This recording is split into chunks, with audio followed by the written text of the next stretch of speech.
Fala, minha gente, tudo certo? Sim, eu sei, tudo certo não é necessariamente um termo que a gente vai dizer aqui, né? Mas estou aqui na Arena, acabei de acompanhar Grêmio 0, Flamengo 2, na primeira partida da semifinal da Copa do Brasil. E o que eu posso dizer para vocês é que, infelizmente, foi uma noite em que tudo deu errado pro Grêmio, todo mundo que tinha que jogar não jogou, e a gente está aqui repercutindo o resultado que parece óbvio, vamos combinar, né? O Grêmio a única chance que o Grêmio teria era fazer o completamente diferente, era fazer um jogo de exceção. O Grêmio não fez um jogo de exceção. A verdade é que o Flamengo também não fez uma partida das melhores da sua trajetória, foi a melhor, pelo que me disseram, sob o comando do Sampaoli, mas a real é que os caras jogaram sem fazer esforço, porque eles são melhores, e o Grêmio jogou uma partida como se fosse normal e, consequentemente, acabou sendo derrotado. Está muito improvável, para não dizer quase que impossível, imaginar uma classificação à semifinal da Copa do Brasil, porque agora é 2-0 contra aqui, tem que ir para o Maracanã e no mínimo devolver esses 2-0. Mas enfim, vamos lá, vamos começar.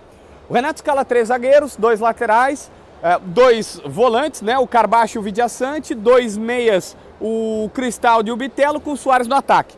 E o jogo começa com uma informação que eu trouxe para vocês aqui, a gente já tinha vazado essa informação, né? Que tinha por aqui no Grêmio, tinha pelo staff do jogador lá no Uruguai, que o Suárez ia ficar. E o Renato começa dando uma entrevista aqui, mais ou menos onde eu tô, aqui eu tô do lado da cabine do VAR, e o Renato dizendo, olha, o Suárez vai ficar, tá tudo certo, a novela acabou, tá tudo acertado, ele permanece.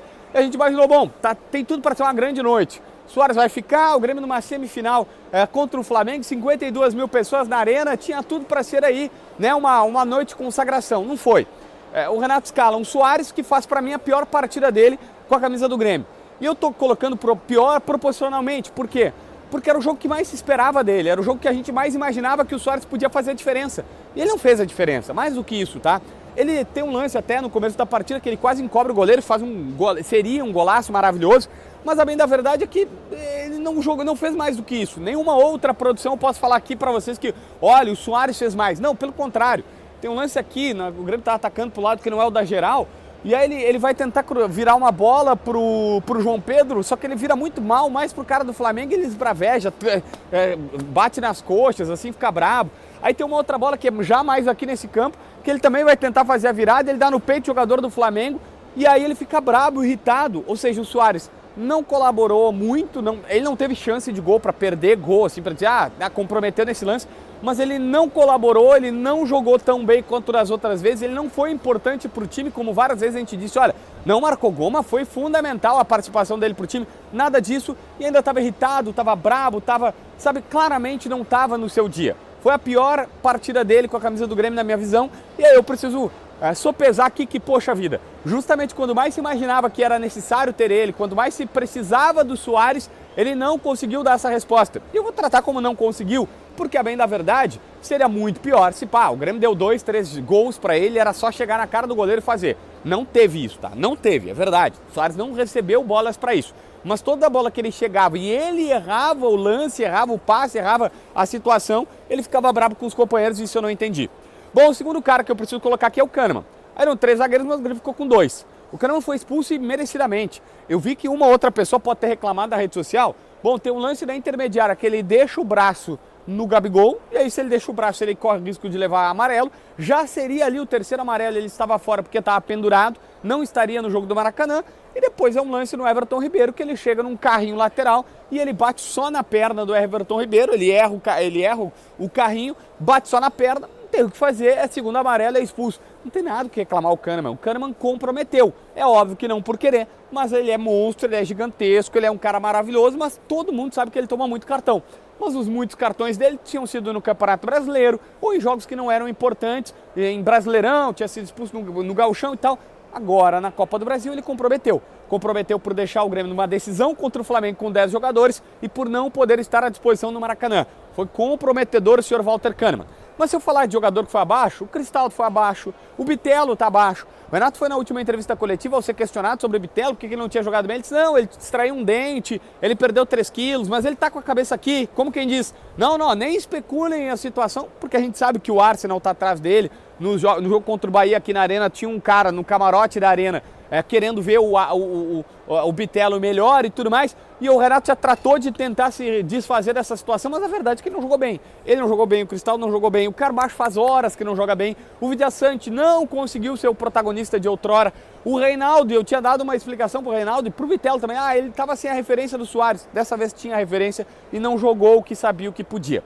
E a verdade é que o Grêmio jogou com 3 zagueiros, mas 3 zagueiros mais 2 laterais lá atrás, era uma espécie de 5 jogadores lá atrás, o Carbacho ficava mais pro Vidiaçante sair, mas não deu certo, e aí era um monte de gente lá atrás, com o Grêmio que, olha, até os 20 do primeiro tempo tentou trocar força com o Flamengo, depois dos 20 só deu os caras, e os caras aqui pressionando. E aí entra uma situação que os caras são muito melhores. O Flamengo é muito melhor do que o Grêmio. O Flamengo tem melhores jogadores, o Flamengo tem mais tempo de time, o Flamengo tem muito mais tarimba de experiência de... Pô, tem cara que é bicampeão de Libertadores, tem cara que já jogou Champions e tal, o Soares, mas não é só o Soares no time do Grêmio. E aí o que acontece? Os caras estavam jogando ao natural. E aí jogando ao natural eles vão lá e fazem o primeiro gol, jogando ao natural, mesmo quando o Grêmio no segundo tempo ensaiava ser melhor, vão lá e fazem o segundo gol. E conseguem naturalmente as vitórias, naturalmente fazer o que dava. O primeiro tempo do Grêmio estava tão encaixotado, tão ruim, que o Renato, aos 35 mais ou menos, manda o Ferreira aquecer, porque ele sabia que estava mal e ele precisava fazer alguma coisa. Daí o Ferreira aquece, entra no jogo ainda no primeiro tempo, ele tira o Bruno Vinck, que já estava suspenso ali, entra no jogo no primeiro tempo para tentar fazer alguma coisa de alguma jogada individual. Não deu certo. O Grêmio, na segunda etapa, até teve 2 escapadas com o Ferreira. Uma que ele tabela, acho que foi com o Carbacho, ele bate e a bola passa perto do gol. Tem uma que ele bate, cava um escanteio e tal. Olha, teve 2 lances de chegada do Ferreira e ponto. Mas o que o Grêmio nunca se impôs, o Grêmio nunca foi melhor, o Grêmio nunca teve mais do que o Flamengo para dizer assim, olha só, de repente podia ter dado um resultado melhor, alguma coisa. Soares quase fez um gol de uma malandragem, o gol foi anulado porque bateu na mão dele, não tinha o que fazer, de fato foi bem anulado o lance, mas tá, se o Soares faz aquele gol de uma malandragem, porque os caras iam sair no tiro de meta, e aí o zagueiro e o goleiro dele se atrapalharam e o Soares quase fez o gol ali, tá, podia ser um 2-1, o Grêmio voltava mais vivo, ou ia mais vivo pro Maracanã, e aí teria alguma chance. Mas a bem da verdade, o Flamengo foi melhor, foi superior, tem mais time, melhores jogadores, foi melhor, talvez projetado em campo, soube jogar melhor a decisão. O Grêmio não é uma tragédia, mas quando se precisou do Soares, ele não fez a diferença.